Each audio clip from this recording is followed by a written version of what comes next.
Red Lobster's bankruptcy announcement a few days ago may have deeper and darker origins than we could have ever believed, and we're going to check it out in today's video.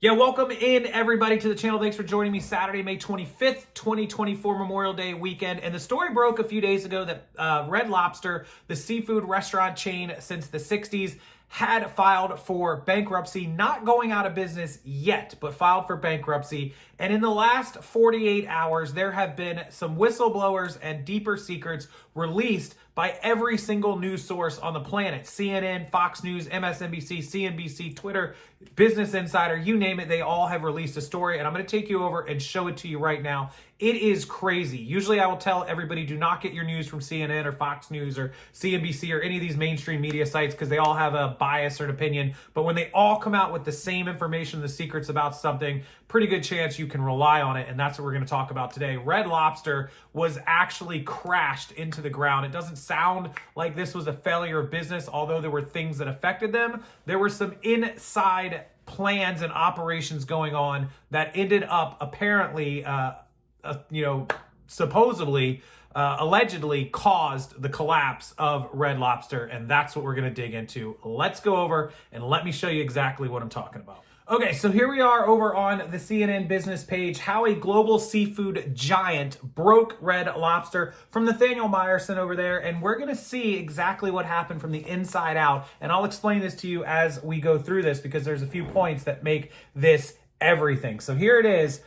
This was, again, out of today. When seafood conglomerate Thai Union Group became Red Lobster's leading shareholder in 2020, gaining 49% control of the chain, Red Lobster employees were assured that Thai Union would not interfere in key decisions. So Thai Union, of course, they're a seafood supplier group. They actually supplied Red Lobster with a majority of their shrimp. They took over 49% of it in 2020. Thai Union will not be involved in Red Lobster's day-to-day operations, including its supply chain standards and processes. According to a document titled Seafood Supplier Talking Points, viewed by CNN, that was approved by top Thai Union and Red Lobster executives. We intend to maintain relationships with all current seafood suppliers, the talking points said. Now that's important. Remember that. They said they were going to maintain a relationship with all their seafood suppliers. Those pledges didn't last, shocker.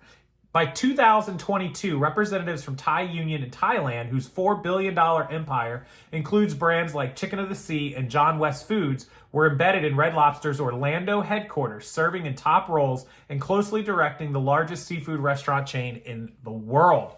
We are much deeper involved in the management of Red Lobster, Thai Union Finance Chief Ludovic Garnier said on an analyst call in November of 2022. Exactly opposite of what they said was going to happen. That was just their promises when they got in to make everybody feel good, and then things change. You know how that goes. Now, Red Lobster has drowned in a relentless supply of Thai Union supplied shrimp. Red Lobster filed for Chapter 11 bankruptcy Sunday, and it plans to sell its businesses to its lenders. In turn, Red Lobster will receive financing to stay afloat. So, Thai Union sells Red Lobster shrimp. They have a good relationship. They're sell. Thai Union takes over a majority of the Red Lobster business and cuts off supply with other supply chains who might be cheaper, who may supply a better item, cheaper price, because Thai Union wants Red Lobster as a business, one business, to keep buying their shrimp for a good price, right? For a higher price. Thai Union's damaging decisions drove the pioneering chain's fall. According to 13 former Red Lobster executives and senior leaders in various areas of the business, as well as analysts. All but 2 of the former Red Lobster employees spoke to CNN under the condition of anonymity because of either non-disclosure agreements with Thai Union or fear that speaking out would harm their careers, or because they don't want to jeopardize their deferred compensation for Red Lobster. So a lot of these people telling this story are getting paid after they stop working there as like severance pays and things. And they don't want to ruin that pay coming in. Thai Union earlier this year blamed the COVID-19 pandemic, as well as sustained industry headwinds, higher interest rates, and rising material and labor costs for Red Lobster's struggles. Nobody's buying it. There is higher cost of labor, higher cost of food. All that stuff did go up, but not as much as the cost of their product, which is super expensive at Red Lobster. In a statement to CNN, Thai Union said it has been a supplier to Red Lobster for more than 30 years, and we intend for that relationship to continue. A bankruptcy process will allow Red Lobster to restructure its financial obligations and realize its long-term potential in a more favorable operating environment, the company said. Thai Union did not respond to CNN's questions about specific allegations raised in the story. Former Red Lobster employees say that while the pandemic, inflation, and rent costs did impact Red Lobster, Thai Union's ineptitude was the pivotal factor in its decline. It was miserable working there for the last year and a half, says Les Foreman. He's a West Coast Division Vice President who worked at Red Lobster for 20 years and was fired in 2022. They didn't have any idea about running a restaurant company in the United States. At Red Lobster's headquarters, employees prided themselves on a fiercely loyal culture and low turnover. Some employees have been with the chain for 30 and 40 years. But as Thai Union installed executives at the chain, dozens of veteran Red Lobster leaders with deep knowledge of the brand and restaurant industry were fired or resigned in rapid succession.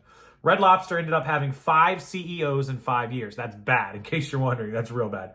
Thai Union CEO Thiraphong Chansiri visited Red Lobster headquarters in 2022 and toured restaurants around the country. He brought along a feng shui consultant named Angel to Orlando. Former senior leaders at Red Lobster's headquarters told CNN the consultant determined that executive offices in Orlando were bad feng shui and no one should use them, one former leader told CNN. The executive offices sat empty. So this guy was going off of some hooboo mumbo jumbo rather than facts. Great. Former Red Lobster employees describe a toxic and demoralizing environment as Thai Union appointed executives descended on headquarters, and interim CEO Paul Kenny eventually took over the chain in 22. Kenny, an Australian-born former CEO of Minor Food, one of Asia's largest casual dining and quick service restaurants, was part of the Thai Union-led investor group that acquired Red Lobster. Kenny criticized Red Lobster employees at meetings and made derogatory comments about them, according to former Red Lobster leaders who worked closely with Kenny, commenting on a woman's weight at a Red Lobster annual conference in 2022 in Dallas as she walked across the stage to accept an award. Kenny said, "We need to institute an exercise program in this company." Kenny did not respond to CNN requests for comments about the allegations. Oh, joy. What a better way to help a company than to demoralize your employees and to insult them. That's just awesome, right? Fantastic way to build morale and build your company. Idiot. Under Kenny, Red Lobster also cut 2 of its long-term shrimp suppliers and competitors to Thai Union to purchase more shrimp from Thai Union at higher costs, according to Red Lobster's bankruptcy filing. Kenny's decision came in apparent coordination with Thai Union under the guise of a quality review. So this guy comes in, becomes CEO, gets rid of the other suppliers, and then only buys shrimp from Thai Union, which is a higher price so they can make more money. And he says it's so they have better quality shrimp. No, it's so that your buddies at Thai Union can make more money. And I'm sure he wasn't getting a kickback. Oh, wait, he was, because he was CEO. These changes culminated in a $20 endless shrimp promotion in 2023 that would come back to haunt Red Lobster. Thai Union exercised an outsized influence on the company's shrimp purchasing, Red Lobster alleged in its bankruptcy filing. Red Lobster said it's investigating whether Mr. Kenny's decision-making process circumvented the company's normal supply chain and demand planning. Thai Union told CNN that Red Lobster's accusations in the bankruptcy filing were meritless, and the company looks forward to a full representation of the fact. Meritless facts usually mean they're dead on and they're right. Red Lobster also slowed investments in dining room upgrades, raised prices, and cut labor under Thai Union. Former executives and operations leaders said these decisions pushed away customers and cut into Red Lobster's sales. Red Lobster's annual customer count has dropped by 30% since 2019, and Red Lobster stated that in its bankruptcy filing. Red Lobster was started in 1968 by Bill Darden, an architect of the casual dining revolution in America. General Mills quickly bought them in 1995, spun the chain off into a new company, Darden Restaurants. If you don't know, Darden Restaurants also owns Olive Garden and some other places. In 2014, Darden sold Red Lobster to Golden Gate Capital, a private equity firm, for $2.1 billion. To help fund the deal, Red Lobster spun off its real estate. The arrangement wound up hurting Red Lobster because it becomes stuck with leases it no longer could afford to pay as the business struggled. So they owned their real estate, they sold it as part of the deal, and then thus they had to rent it back and pay for rent. That is killer. 2 years later, Thai Union took a $575 million minority stake in Red Lobster, and in 2020, Thai Union expanded that stake, leading an investor group to buy out Golden Gate Capital and acquire Red Lobster. During the first half of 21, Red Lobster posted an operating profit, and Thai Union touted Red Lobster's strength on calls with analysts and company presentations. Red Lobster's turnaround continued amid the pandemic, and they said in a quarterly earning presentation in August of 21 there was clear improvement in their operations. Red Lobster rehired 26,000 employees from January to August of 21 and appointed Kelly Valladay CEO. Valladay brought on new leadership team, including a head of finance, chief marketing, and chief information officer. But Kenny, then a Red Lobster board member, soon began exercising more control. He began visiting their headquarters, touring restaurants, and basically disagreeing with everything she was doing. According to former Red Lobster leader, he chastised Red Lobster's management team, which included Valladay's 3 recently hired executives. Within 48 hours, Valladay resigned, just 8 months into her tenure. Another Red Lobster board member who had decades of experience running casual dining restaurants resigned the next day. Valladay was appointed Denny's CEO 2 months later, and she did not respond for comment. So this goes on and on to talk about they removing the longtime suppliers, the endless shrimp. They lost $11 million on that $20 all-you-could-eat shrimp. On and on and on. So the long story short here is that the investment company that bought into Red Lobster basically made all these changes to benefit their main principal company, the supply chain shrimp supplier, Thai Union, and not to benefit Red Lobster. They got to make tons of money because Red Lobster was spending all of its money on all this shrimp. Red Lobster's not making any money. Thai Union is. These guys are all tied into Thai Union. They make all this money, and they don't care what actually happens to Red Lobster. And that's the story.